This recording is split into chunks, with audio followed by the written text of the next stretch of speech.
Hello বন্ধুরা, তো বলো তোমরা সবাই কেমন আছো। আমি তোমাদের সামনে ছোট্ট একটা ব্লগ নিয়ে চলে এসেছি। তো এখন বিকেলবেলা আমি আর ওম চললাম একটু ঘুরতে। তো ঘরেই ছিলাম বিকেলবেলাতে, তো ওমকে বললাম চল দুজনে মিলে একটু ঘুরে আসি। দেখো রেডি সেডি হয়ে বেরিয়ে গেলাম। তো একটু হালকা একটু সোয়েটার পরে নিলাম, কারণ গাড়ি চালাবো, তো গাড়ি চালালে দেখবে একটু ঠান্ডা ঠান্ডা লাগে, কিন্তু ঘরে গরম আছে। তো দুজনতে হালকা সোয়েটার পরে বেরিয়ে পড়লাম। এই দেখো পলাশ ফুল দেখেছো।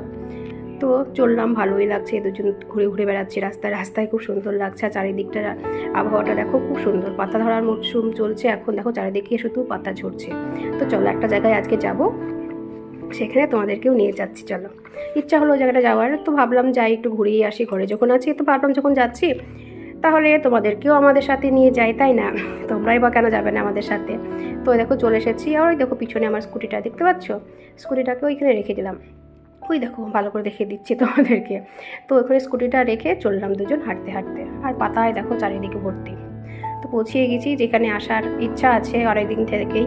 তো এই দেখো এটা নতুন স্ট্যাচুটা তৈরি করেছে, এটা ছিল না আগে। তো এটা হচ্ছে কী বলো তো, এটা হচ্ছে যেটা ডান্ডি পদযাত্রা বা লবণ সত্যাগ্রহ আন্দোলন হয়েছিল, সেটা এখানে তৈরি করা হয়েছে।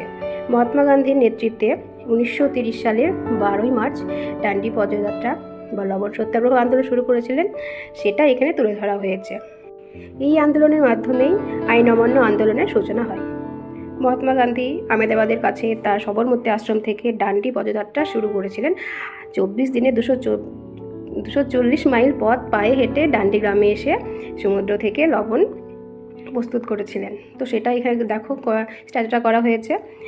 1930 সালে 6 এপ্রিল সকাল 6:30টার সময় গান্ধীজি লবণ আইন ভেঙে প্রথম লবণ প্রস্তুত করেছিলেন। তার সঙ্গে তার অনেক অনুগামীও ছিল। তো সবাই মিলে তখন প্রথম ভারতে আইন অমান্য আন্দোলনের সূচনা হয়েছিল। তো সেটাই তোমাদের সাথে আজকে ভিডিওটা শেয়ার করলাম। তো যাই হোক, অনেক তোমাদেরকে জ্ঞানের কথা বলে দিলাম। তো ইতিহাসে চলে গিয়েছিলাম পুরো আমি একদম। তো ইতিহাসে আমিও চলে গেছিলাম, তোমাদেরকেও নিয়ে চলে গিয়েছিলাম। তো যাই হোক, ওখানে একটু ঘুরিয়ে ফিরিয়ে একটু ফটোও তুললাম একটু দাঁড়িয়ে দাঁড়িয়ে।